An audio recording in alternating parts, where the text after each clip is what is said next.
안녕하십니까, 민성씨입니다. 오늘은 우량 임차인도 트렌드가 있다라는 주제로 영상을 준비했습니다. 우량 임차인의 정의는 무엇일까요? 임대료와 관리비를 잘 납부하는 임차인, 장기 계약으로 꾸준한 현금 흐름을 확보해주는 임차인, 넓은 면적을 사용하고 있는 임차인 등 관점에 따라서 여러 가지로 정의할 수 있을 것입니다. 보통 우량 임차인을 키 테넌트 또는 앵커 테넌트라는 전문 용어를 사용하는데, 말 그대로 빌딩에 있어서 열쇠나 배의 닫처럼 중요한 역할을 하는 임차인을 지칭합니다. 사회 경제가 변하면서 빌딩의 수요를 이끄는 우량 임차인도 계속 달라지고 있습니다. 이런 변화는 빌딩 1층에 입주하는 리테일 임차인들의 변화나 사무실의 대형 면적을 사용하는 임차인들의 변화를 살펴보면 체감할 수 있습니다. 한때는 오피스 빌딩 1층에 유명 은행들이 입점을 했던 시절이 있었습니다. 우량한 신용도와 함께 많은 면적을 사용하는 은행들은 빌딩들이 유치하고 싶은 임차인이었습니다.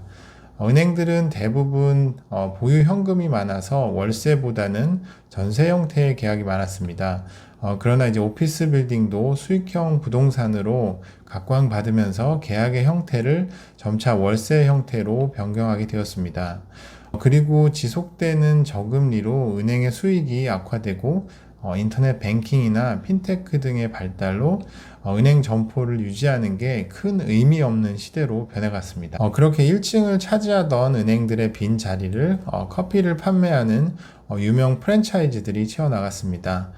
커피를 즐기는 인구가 늘어나는 만큼 커피 프랜차이즈들의 점포들도 증가를 했습니다. 출퇴근 시간 또는 짧은 점심시간에도 매출이 발생을 하고 사람들과의 미팅 장소로 선호하다 보니 1층 매장의 높은 임대료를 감당할 수 있는 우량 임차인으로 등극하였습니다. 게다가 빌딩에 유명 프랜차이즈 점포가 입점을 하면 빌딩 인지도에도 도움이 됩니다. 사람들이 빌딩을 찾을 때 커피 프랜차이즈 지점 이름을 검색하기도 하고 장소를 찾을 때 자연스럽게 이제 찾다 보니 빌딩의 이름까지도 알려지게 되는 것이었습니다. 게다가 점포 매출이 잘 나오다 보니 임대차 계약도 지속될 가능성이 높고 안정적이어서 빌딩에서 선호하는 임차인이 되었습니다. 최근에는 주요 도심 빌딩의 대형 공실을 채워주는 해결사가 된 공유오피스가 우량 임차인으로 등장을 했습니다. 공유경제의 성장과 함께 새로운 비즈니스 모델로 등장한 공유오피스는 스타트업 붐과 함께 주요 도심의 오피스 빌딩을 중심으로 지점을 넓혀가면서 각 빌딩에 앵커 테넌트로 자리매김을 하기 시작했습니다. 기존 오피스 빌딩보다 유연한 임대차 계약과 자유롭고 개성 넘치는 공간 구조를 제공하면서 빌딩 임대 시장의 새로운 강자로 등장을 했습니다. 물론 공유 오피스의 비즈니스 모델은 전대차 계약으로 돈을 버는 구조로 임대인과 경쟁하는 비즈니스라고 하기도 하지만 계속해서 진화해가면서 발전을 하고 있습니다. 그리고 앞으로 빌딩에서 키 테넌트 또는 앵커 테넌트의 역할을 할 수 있는 임차인들이 많이 생길 만한 분야는 아마도 성장하고 있는 스타트업들일 것입니다. 최근 창업 열풍과 함께 국내에서도 많은 기업들이 생겨나고 있고 그런 과정에서 글로벌 유니콘 기업들도 탄생하고 있습니다. 이런 신생 스타트업들은 전통적인 비즈니스를 하는 기업과는 달리 기술 기반의 플랫폼 회사들로 그 성장 속도가 매우 빠릅니다. 또 이런 기술 기반의 플랫폼 기업들은 사람의 창의성에 기반한 아이디어가 매우 중요합니다. 그래서 임직원들을 위한 휴게 공간이나 편의 시설들에 대한 투자를 많이 해서 임대 공간도 많은 면적을 사용합니다. 무엇보다 짧은 기간 안에 크게 성장하여 많은 면적을 사용한다는 점에서 우량 임차인이 될 가능성이 큽니다. 특히 이런 IT 기반의 기업들이 선호하는 지역인 강남에는 공실이 많이 없고 판교나 분당의 대형 오피스들의 면적을 흡수하는 업종이 스타트업이나 기술 기반의 플랫폼 기업들이라는 것이 이를 증명해주고 있습니다. 그렇다면 어떻게 변화하는 트렌드를 빨리 읽고 우량한 임차인들을 발굴할 수 있을까요? 장기 계약을 해서 오랫동안 빌딩에 있는다고 해서 꼭 좋은 임차인이 아닐 수 있습니다. 같은 공간이라고 해도 더 많은 가치를 창출할 수 있는 임차인이 더 높은 임대료를 낼 수 있다는 점에서 우량 임차인을 판단해야 합니다.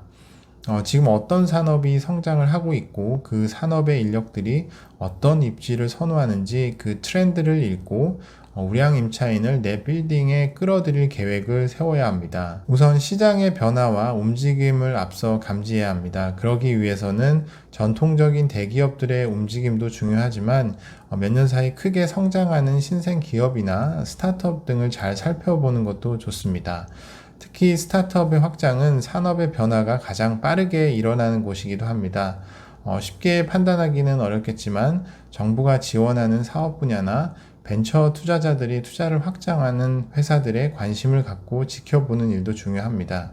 그래서 어떤 산업 분야가 미래의 성장 가능성이 있는지를 파악하고 그런 회사들을 내가 운영하는 빌딩으로 유치할 수 있는 방법들을 고민해 봐야 할 것입니다. 특히 빌딩은 대부분 법인들의 수요가 많기 때문에 앞으로 사세가 확장이 될 만한 회사들을 발굴하여 미래의 잠재 고객으로 영업 활동하는 것도 필요합니다.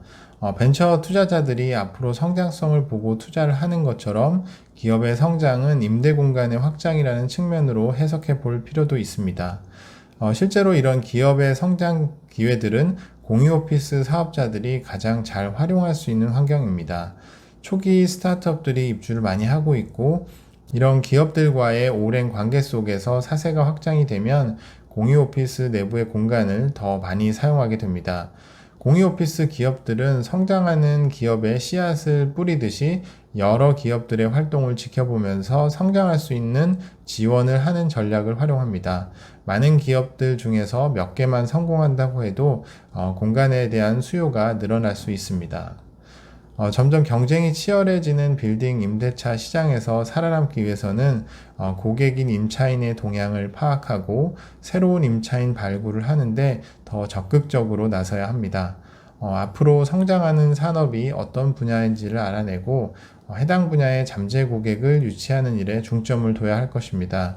그래야 키 테넌트나 앵커 테넌트가 될 만한 임차인을 내가 운영하는 빌딩으로 입주시킬 수 있을 것입니다. 앞으로 빌딩 운영자들은 임차인의 성장이 빌딩 가치의 상승이라는 관점에서 크게 성장할 만한 우량 임차인을 찾는 데 힘써야 할 것입니다.